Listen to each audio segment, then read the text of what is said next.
ओम श्री बृहस्पति नमः। देवगुरु बृहस्पति को बुद्धि और शिक्षा का कारक माना जाता है। बृहस्पतिवार को बृहस्पति देवता की पूजा करने से धन, विद्या, मान सम्मान, प्रतिष्ठा और कई मनवांछित फल की प्राप्ति होती है। धार्मिक ग्रंथों के अनुसार गुरुवार को भगवान बृहस्पति की पूजा का विधान है। गुरुवार के दिन व्रत और कथा सुनने से घर परिवार में सुख समृद्धि बनी रहती है। चलिए सुनते हैं बृहस्पतिवार की संपूर्ण कथा और बृहस्पतिवार की आरती। प्राचीन काल की बात है। किसी राज्य में एक बड़ा प्रतापी और दानी राजा राज करता था। वह गुरुवार को व्रत रखकर दीन दुखियों की मदद करके पुण्य प्राप्त करता था, परंतु यह बात उसकी रानी को अच्छी नहीं लगती थी।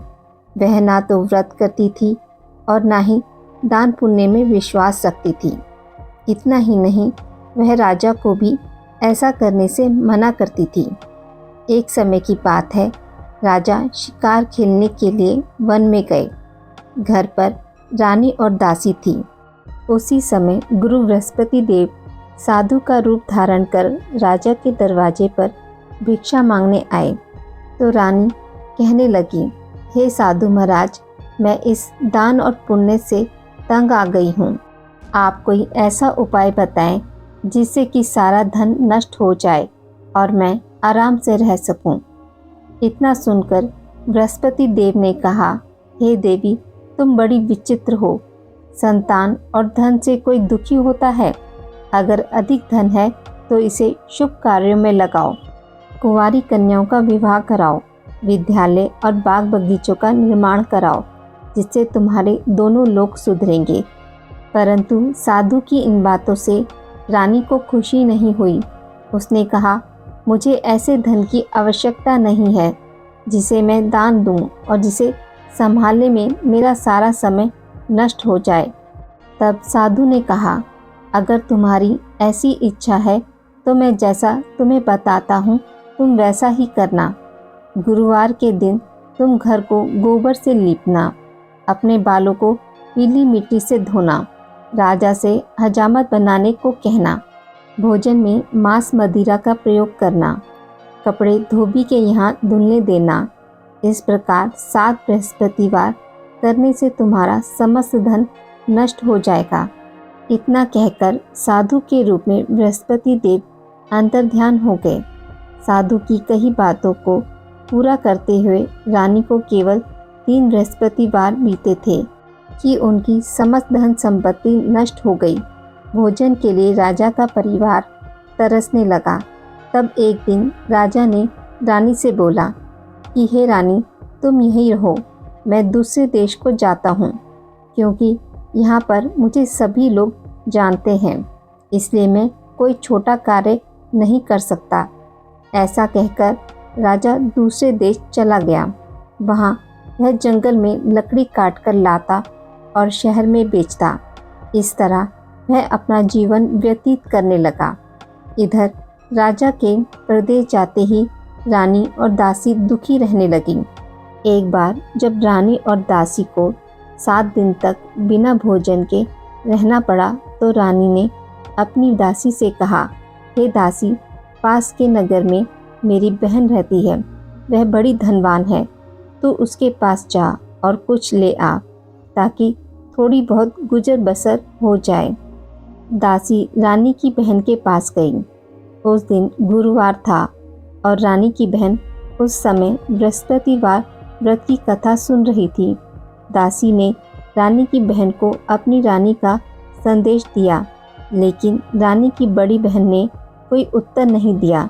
जब दासी को रानी की बहन से कोई उत्तर नहीं मिला तो वह बहुत दुखी हुई और उसे क्रोध भी आया।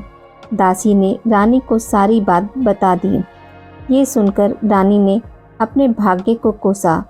उधर रानी की बहन ने सोचा कि मेरी बहन की दासी आई थी, परंतु मैं उसे नहीं बोली, इससे वह बहुत दुखी हुई होगी। कथा सुनकर और पूजा समाप्त करके वह अपनी बहन के घर आई और कहने लगी, हे बहन, मैं बृहस्पतिवार का व्रत कर रही थी। तुम्हारी दासी मेरे घर आई थी, परंतु जब तक कथा होती है तब तक ना तो उठते हैं और ना ही बोलते हैं, इसलिए मैं नहीं बोली। बताओ दासी क्यों आई थी? रानी बोली, बहन तुमसे क्या छुपाऊं, हमारे घर में खाने तक को अनाज नहीं है। ऐसा कहते कहते रानी की आंखें भर आई। उसने अपनी दासी समेत पिछले 7 दिनों से भूखे रहने की पूरी बात अपनी बहन को बता दी। देखो बहन, भगवान बृहस्पति देव सबकी मनोकामना पूर्ण करते हैं। देखो शायद तुम्हारे घर में भी अनाज रखा हो। पहले तो रानी को विश्वास नहीं हुआ, पर बहन के आग्रह करने पर उसने दासी को अंदर भेजा तो उसे सचमुच अनाज से भरा एक घड़ा मिल गया। यह देखकर दासी को बड़ी हैरानी हुई। दासी रानी से कहने लगी कि हे रानी, जब हमको भोजन नहीं मिलता तो हम व्रत ही तो करते हैं, इसलिए क्यों ना इनसे व्रत और कथा की विधि पूछ ली जाए ताकि हम भी व्रत कर सकें। तब रानी ने अपनी बहन से बृहस्पतिवार व्रत के बारे में पूछा। उसकी बहन ने बताया, बृहस्पतिवार के व्रत में चने की दाल और मुनक्का केले की जड़ में अर्पित करें तथा दीपक जलाएं, व्रत कथा सुनें और पीला भोजन ही करें। इससे बृहस्पति देव और भगवान विष्णु प्रसन्न होते हैं। व्रत और पूजा की विधि बताकर रानी की बहन अपने घर लौट आई। 7 दिन के बाद जब गुरुवार आया तो रानी और दासी ने व्रत रखा। वह गुड़साल में जाकर चना और गुड़ लेकर आई। फिर उसने केले की जड़ तथा भगवान विष्णु की पूजा की। अब पीले भोजन की चिंता को लेकर दोनों बहुत दुखी हुई। उन्होंने व्रत रखा था, इसलिए बृहस्पति देव उनसे प्रसन्न थे। वह एक साधारण व्यक्ति का रूप धारण कर 2 थालों में पीला भोजन दासी को दे गए। भोजन पाकर दासी प्रसन्न हुई और फिर रानी के साथ मिलकर भोजन ग्रहण किया। उसके बाद वह सभी गुरुवार के व्रत और पूजा करने लगी। बृहस्पति देव की कृपा से उनके पास फिर से धन संपत्ति आ गई, परंतु रानी फिर से पहले की तरह आलस्य करने लगी। तब दासी बोली, देखो रानी, तुम पहले भी इसी प्रकार आलस्य करती थी। तुम्हें धन रखने में कष्ट होता था, इस कारण सभी धन नष्ट हो गया, और अब जब देव बृहस्पति की कृपा से धन मिला है तो तुम फिर से आलस करने लगी हो। रानी को समझाते हुए दासी कहती है कि बड़ी मुसीबतों के बाद हमने ये धन पाया है, इसलिए हमें दान पुण्य करना चाहिए और धन को शुभ कार्यों में खर्च करना चाहिए। इससे तुम्हारे कुल का यश बढ़ेगा, स्वर्ग की प्राप्ति होगी, पितृ प्रसन्न होंगे। दासी की बात मानकर रानी अपना धन शुभ कार्यों में खर्च करने लगी, जिससे पूरे नगर में उसका यश फैलने लगा। बृहस्पतिवार व्रत कथा के बाद श्रद्धा के साथ आरती की जानी चाहिए। इसके बाद प्रसाद बांटकर उसे ग्रहण करना चाहिए। एक दिन राजा दुखी होकर जंगल में पेड़ के नीचे आसन जमाकर बैठ गया। वह अपनी दशा को याद करके व्याकुल होने लगा। बृहस्पतिवार का दिन था। एकाएक उसने देखा कि निर्जन वन में एक साधु प्रकट हुए। वह साधु वेश में स्वयं बृहस्पति देवता थे। लक्कड़हारे के सामने आकर बोले, हे लक्कड़हारे, इस सुनसान जंगल में तू चिंता मगन क्यों बैठा है? लक्कड़हारे ने दोनों हाथ जोड़कर प्रणाम किया और उत्तर दिया, महात्मा जी, आप सब कुछ जानते हैं, मैं क्या कहूँ। यह कहकर रोने लगा और साधु को अपनी आत्मकथा सुनाई। महात्मा जी ने कहा, तुम्हारी स्त्री ने बृहस्पतिवार के दिन बृहस्पति भगवान का निरादर किया है, जिसके कारण रुष्ट होकर उन्होंने तुम्हारी यह दशा कर दी। अब तुम चिंता को दूर करके मेरे कहने पर चलो तो तुम्हारे सब कष्ट दूर हो जाएंगे और भगवान पहले से भी अधिक संपत्ति देंगे। तुम बृहस्पतिवार के दिन कथा किया करो। 2 पैसे के चने मक्का लाकर उसका प्रसाद बनाओ और शुद्ध जल से लोटे में शक्कर मिलाकर अमृत तैयार करो। कथा के पश्चात अपने सारे परिवार और सुनने वाले प्रेमियों में अमृत व प्रसाद बांटकर आप भी ग्रहण करो। ऐसा करने से भगवान तुम्हारी सभी मनोकामनाएं पूरी करेंगे। साधु के ऐसे वचन सुनकर लक्कड़हारा बोला, हे प्रभु, मुझे लकड़ी बेचकर इतना पैसा नहीं मिलता जिससे भोजन के उपरांत कुछ बचा सकूं। मैंने रात्रि में अपनी पत्नी को व्याकुल देखा है। मेरे पास कुछ भी नहीं जिससे मैं उसकी खबर मांग सकूं। साधु ने कहा, हे लकड़हारे, तुम किसी बात की चिंता मत करो। बृहस्पतिवार के दिन तुम रोज़ाना की तरह लकड़ियाँ लेकर शहर को जाओ। तुमको रोज़ से दुगना धन प्राप्त होगा, जिससे तुम भली भांति भोजन कर लोगे तथा बृहस्पति देव की पूजा का सामान भी आ जाएगा। इतना कहकर साधु अंतर्ध्यान हो गए। धीरे धीरे समय व्यतीत होने पर फिर वही बृहस्पतिवार का दिन आया। लकड़हारा जंगल से लकड़ी काटकर किसी शहर में बेचने गया। उसे उस दिन और दिनों से अधिक धन मिला। राजा ने चना गुड़ लाकर गुरुवार का व्रत किया। उस दिन से उसके सभी कलेश दूर हो गए। परंतु जब दोबारा गुरुवार का दिन आया तो बृहस्पतिवार का व्रत करना भूल गया। इस कारण बृहस्पति भगवान नाराज हो गए। उस दिन उस नगर के राजा ने विशाल यज्ञ का आयोजन किया तथा शहर में यह घोषणा करा दी कि कोई भी मनुष्य अपने घर में भोजन ना बनावे, ना आग जलावे। समस्त जनता मेरे यहाँ भोजन करने आवे। इस आज्ञा को जो न मानेगा उसे फांसी की सज़ा दी जाएगी। इस तरह की घोषणा संपूर्ण नगर में करवा दी गई।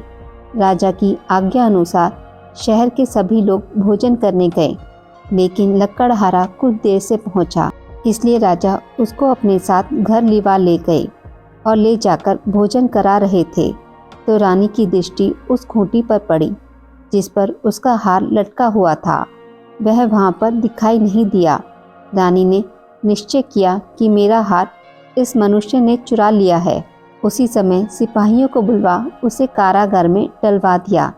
जब लकड़हारा कारागार में पड़ गया और बहुत दुखी होकर विचार करने लगा कि ना जाने कौन से पूर्व जन्म के कर्म से मुझे यह दुख प्राप्त हुआ, और उसी साधु को याद करने लगा जो कि जंगल में मिला था।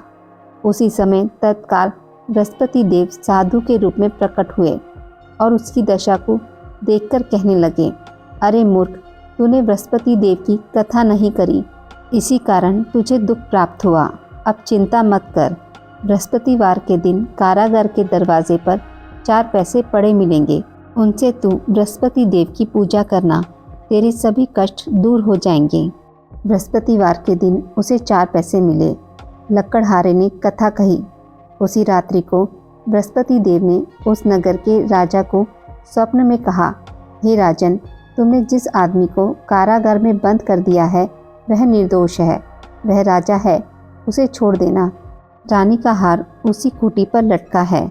अगर तू ऐसा नहीं करेगा तो मैं तेरे राज्य को नष्ट कर दूंगा।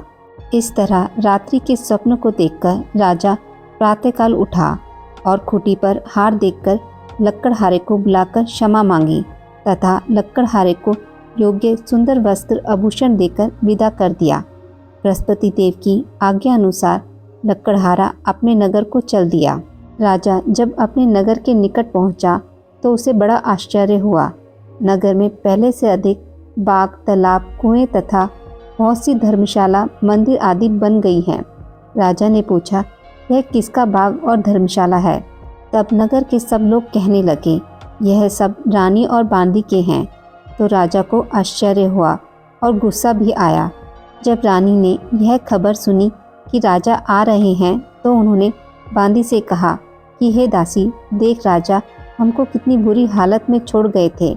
हमारी ऐसी हालत देखकर वह लौट ना जाए, इसलिए तू दरवाजे पर खड़ी हो जा।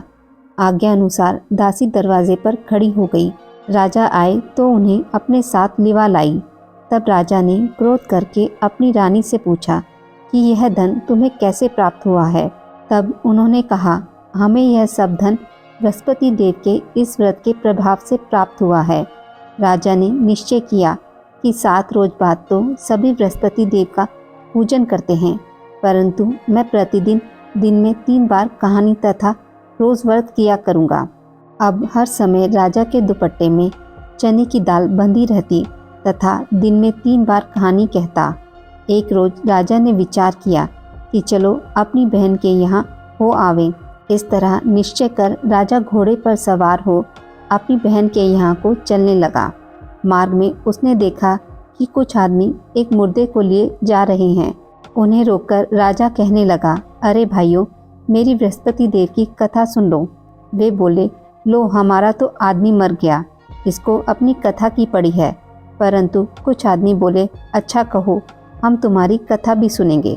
राजा ने दाल निकाली और जब कथा आधी ही हुई थी कि मुर्दा हिलने लग गया, और जब कथा समाप्त हो गई तो राम राम करके मनुष्य खड़ा हो गया। आगे मार्ग में उसे एक किसान खेत में हल चलाता मिला। राजा ने उसे देख और उससे बोले, अरे भाई, तुम मेरी बृहस्पतिवार की कथा सुन लो। किसान बोला, जब तक मैं तेरी कथा सुनूंगा तब तक 4 हरिया जोत लूँगा, जा अपनी कथा किसी और को सुनाना। इस तरह राजा आगे चलने लगा। राजा के हटते ही बैल पछाड़ खाकर गिर गए तथा किसान के पेट में बड़ी जोर का दर्द होने लगा। उस समय उसकी माँ रोटी लेकर आई। उसने जब यह देखा तो अपने पुत्र से सब हाल पूछा और बेटे ने सभी हाल कह दिया। तो बुढ़िया दौड़ी दौड़ी उस घुड़सवार के पास गई और उससे बोली कि मैं तेरी कथा सुनूंगी, तू अपनी कथा मेरे खेत पर चलकर ही कहना। राजा ने बुढ़िया के खेत पर जाकर कथा कही, जिसके सुनते ही वह बैल उठ खड़े हुए तथा किसान के पेट का दर्द भी बंद हो गया। राजा अपनी बहन के घर पहुंचा। बहन ने भाई की खूब मेहमानी की। दूसरे रोज प्रातःकाल राजा जगा तो वह देखने लगा कि सब लोग भोजन कर रहे हैं। राजा ने अपनी बहन से कहा, ऐसा कोई मनुष्य है जिसने भोजन नहीं किया हो, जो मेरी बृहस्पतिवार की कथा सुन ले। बहन बोली, हे भैया, यह देश ऐसा ही है कि पहले यहाँ लोग भोजन करते हैं, बाद में अन्य काम करते हैं। अगर कोई पड़ोस में हो तो देखाऊं। वह ऐसा कहकर देखने चली गई, परंतु उसे कोई भी ऐसा व्यक्ति नहीं मिला जिसने भोजन ना किया हो। अतः वह एक कुम्हार के घर गई जिसका लड़का बीमार था। उसे मालूम हुआ कि उनके यहाँ 3 रोज से किसी ने भोजन नहीं किया है। रानी ने अपने भाई की कथा सुनने के लिए कुम्हार से कहा। वह तैयार हो गया। राजा ने जाकर बृहस्पतिवार की कथा कही, जिसको सुनकर उसका लड़का ठीक हो गया। अब तो राजा की प्रशंसा होने लगी। एक रोज राजा ने अपनी बहन से कहा कि हे बहन, हम अपने घर को जाएंगे, तुम भी तैयार हो जाओ। राजा की बहन ने अपनी सास से कहा। सास ने कहा, चली जा, परंतु अपने लड़के को मत ले जाना, क्योंकि तेरे भाई के कोई औलाद नहीं है। बहन ने अपने भाई से कहा, हे भैया, मैं तो चलूँगी, पर कोई बालक नहीं जाएगा। राजा बोला, जब कोई बालक नहीं चलेगा तब तुम ही क्या करोगी। बड़े दुखी मन से राजा अपने नगर को लौट आया। राजा ने अपनी रानी से कहा, हम निर्वंशी हैं, हमारा मुख देखने का धर्म नहीं है और कुछ भोजन आदि नहीं किया। रानी बोली, हे प्रभु, बृहस्पति देव ने हमें सब कुछ दिया है, वह हमें औलाद अवश्य देंगे। उसी रात को बृहस्पति देव ने राजा के स्वप्न में कहा, हे राजा, उठ, सभी सोच को त्याग दे, तेरी रानी गर्भ से है। राजा को यह बात सुनकर बड़ी खुशी हुई। 9वें महीने में उसके गर्भ से एक सुंदर पुत्र पैदा हुआ। तब राजा बोला, हे रानी, स्त्री बिना भोजन के रह सकती है, पर बिना कहे नहीं रह सकती। जब मेरी बहन आवे तुम उससे कुछ मत कहना। रानी ने सुनकर हाँ कर दिया। जब राजा की बहन ने यह शुभ समाचार सुना तो वह बहुत खुश हुई तथा बधाई लेकर अपने भाई के यहाँ आई। तभी रानी ने कहा, घोड़ा चढ़कर तो नहीं आई, गधा चढ़ी आई। राजा की बहन बोली, भाभी, मैं इस प्रकार ना कहती तो तुम्हें औलाद कैसे मिलती। बृहस्पति देव ऐसे ही हैं, जैसी जिसकी कामना हो सभी को पूर्ण करते हैं। जो सद्भावना पूर्वक बृहस्पतिवार का व्रत करता है, एवं कथा पढ़ता है अथवा सुनाता है, दूसरों को सुनाता है, बृहस्पति देव उसकी सभी मनोकामनाएं पूर्ण करते हैं। भगवान बृहस्पति देव उसकी सदैव रक्षा करते हैं। संसार में जो मनुष्य सद्भावना से भगवान जी का पूजन व्रत सच्चे हृदय से करते हैं तो उनकी सभी मनोकामनाएं पूर्ण करते हैं। जैसी सच्ची भावना से रानी और राजा ने उनकी कथा का गुणगान किया तो उनकी सभी इच्छाएं बृहस्पति देव जी ने पूर्ण की थी। इसलिए पूर्ण कथा सुनने के बाद प्रसाद लेकर जाना चाहिए। हृदय से उनका मनन करते हुए जयकारा बोलना चाहिए। बोलो बृहस्पति देव की जय, भगवान विष्णु की जय। बृहस्पति देव की कथा। प्राचीन काल में एक ब्राह्मण रहता था। वह बहुत ही निर्धन था। उसकी कोई संतान नहीं थी। उसकी स्त्री बहुत मलिनता के साथ रहती थी। वह स्नान न करती, किसी देवता का पूजन न करती। इससे ब्राह्मण देवता बड़े दुखी थे। बेचारे बहुत कुछ कहते थे, किंतु उसका कुछ परिणाम न निकला। भगवान की कृपा से ब्राह्मण की स्त्री के कन्या रूपी रत्न पैदा हुआ। कन्या बड़ी होने पर प्रातः स्नान करके विष्णु भगवान का जाप व बृहस्पतिवार का व्रत करने लगी। अपने पूजन पाठ को समाप्त करके विद्यालय जाती तो अपनी मुट्ठी में जौ भरकर ले जाती और पाठशाला के मार्ग में डालती जाती। तब ये जौ स्वर्ण के हो जाते। लौटते समय उनको बीनकर घर ले आती थी। एक दिन वह बालिका सूप में उस सोने के जौ को फटकार कर साफ कर रही थी कि उसके पिता ने देख लिया और कहा, हे बेटी, सोने के जौ के लिए सोने का सूप होना चाहिए। दूसरे दिन बृहस्पतिवार था। इस कन्या ने व्रत रखा और बृहस्पति देव से प्रार्थना करके कहा, मैंने आपकी पूजा सच्चे मन से की हो तो मेरे लिए सोने का सूप दे दो। बृहस्पति देव ने उसकी प्रार्थना स्वीकार कर ली। रोजाना की तरह वह कन्या जौ फैलाती हुई जाने लगी। जब लौटकर जौ बीन रही थी तो बृहस्पति देव की कृपा से सोने का सूप मिला। उसे वह घर ले आई और उसमें जौ साफ करने लगी, परंतु उसकी माँ का वही ढंग रहा। एक दिन की बात है कि वह कन्या सोने के सूप में जौ साफ कर रही थी। उस समय उस शहर के राजा का पुत्र वहां से होकर निकला। इस कन्या के रूप को, कार्य को देखकर मोहित हो गया तथा अपने घर आकर भोजन तथा जल त्याग कर उदास होकर लेट गया। राजा को जब इस बात का पता लगा तो अपने प्रधानमंत्री के साथ उसके पास गए और बोले, हे बेटा, तुम्हें किस बात का कष्ट है? किसी ने अपमान किया है अथवा कोई और कारण है? सो कहो, मैं वही कार्य करूँगा जिससे तुम्हें प्रसन्नता हो। अपने पिता की राजकुमार ने बातें सुनी तो वह बोला, मुझे आपकी कृपा से किसी बात का दुख नहीं है। किसी ने मेरा अपमान भी नहीं किया, परंतु मैं उस लड़की से विवाह करना चाहता हूँ जो सोने के सूप में जौ साफ कर रही थी। यह सुनकर राजा आश्चर्य में पड़ गया और बोला, हे बेटा, इस तरह की कन्या का पता तुम ही लगाओ, मैं उसके साथ तेरा विवाह अवश्य ही करवा दूंगा। राजकुमार ने उस लड़की के घर का पता बतलाया। तब मंत्री उस लड़की के घर गए और ब्राह्मण देवता को सभी हाल बतलाया।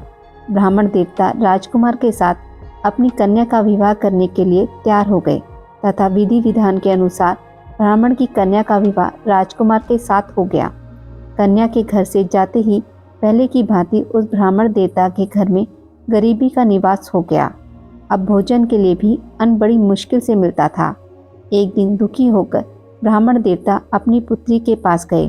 बेटी ने पिता की दुखी अवस्था को देखा और अपनी माँ का हाल पूछा। तब ब्राह्मण ने सभी हाल कहा। कन्या ने बहुत सा धन देकर अपने पिता को विदा कर दिया। इस तरह ब्राह्मण का कुछ समय सुखपूर्वक व्यतीत हुआ। कुछ दिन बाद फिर वही हाल हो गया। ब्राह्मण फिर अपनी कन्या के यहाँ गया और सारा हाल कहा तो लड़की बोली, हे पिताजी, आप माताजी को यहाँ रिवा लाओ, मैं उन्हें विधि बता दूंगी जिससे गरीबी दूर हो जाए। वह ब्राह्मण देवता अपनी स्त्री को साथ लेकर पहुँचे तो अपनी माँ को समझाने लगी, हे माँ, तुम प्रातःकाल प्रथम स्नान आदि करके विष्णु भगवान का पूजन करो तो सब दरिद्रता दूर हो जाएगी। परंतु उसकी माँ ने एक भी बात नहीं मानी और प्रातःकाल उठकर अपनी पुत्री के बच्चों की झूठन को खा लिया। उससे उसकी पुत्री को भी बहुत गुस्सा आया और एक रात को कोठरी से सभी सामान निकाल दिया और अपनी माँ को उसमें बंद कर दिया। प्रातःकाल उसे निकाला तथा स्नान आदि करा के पाठ करवाया तो उसकी माँ की बुद्धि ठीक हो गई और फिर प्रत्येक बृहस्पतिवार को व्रत रखने लगी। इस व्रत के प्रभाव से उसके माँ बाप बहुत ही धनवान और पुत्रवान हो गए और बृहस्पति जी के प्रभाव से इस लोक में सुख भोगकर स्वर्ग को प्राप्त हुए। सब लोग विष्णु भगवान की जय बोलो। बृहस्पति देव की जय। भगवान बृहस्पति देव की आरती। जय बृहस्पति देवा, ओम जय बृहस्पति देवा। छिन छिन भोग लगाऊं, कदली फल मेवा। ओम जय बृहस्पति देवा। जय बृहस्पति देवा, तुम पूर्ण परमात्मा, तुम अंतर्यामी। जगत पिता जगदीश्वर, तुम सबके स्वामी। ओम जय बृहस्पति देवा, जय बृहस्पति देवा। चरणामृत निज निर्मल सब पातक हरता, सकल मनोरथ दायक कृपा करो भरता। ओम जय बृहस्पति देवा, जय बृहस्पति देवा। तन मन धन अर्पण कर जो जन शरण पड़े, प्रभु प्रकट तब होकर आकर द्वार खड़े। ओम जय बृहस्पति देवा, जय बृहस्पति देवा। दीन दयाला दयानिधि भक्तन हितकारी, पाप दोष सब हरता भव बंधन हारी। ओम जय बृहस्पति देवा, जय बृहस्पति देवा।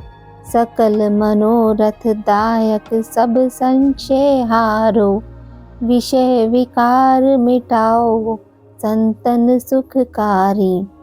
ओम जय बृहस्पति देवा, जय बृहस्पति देवा। जो कोई आरती तेरी प्रेम सहित गावे, जेठानंद आनंद कर सो निश्चय पावे। ओम जय बृहस्पति देवा, जय बृहस्पति देवा। सब बोलिए विष्णु भगवान की जय। बोलो बृहस्पति देव भगवान की जय।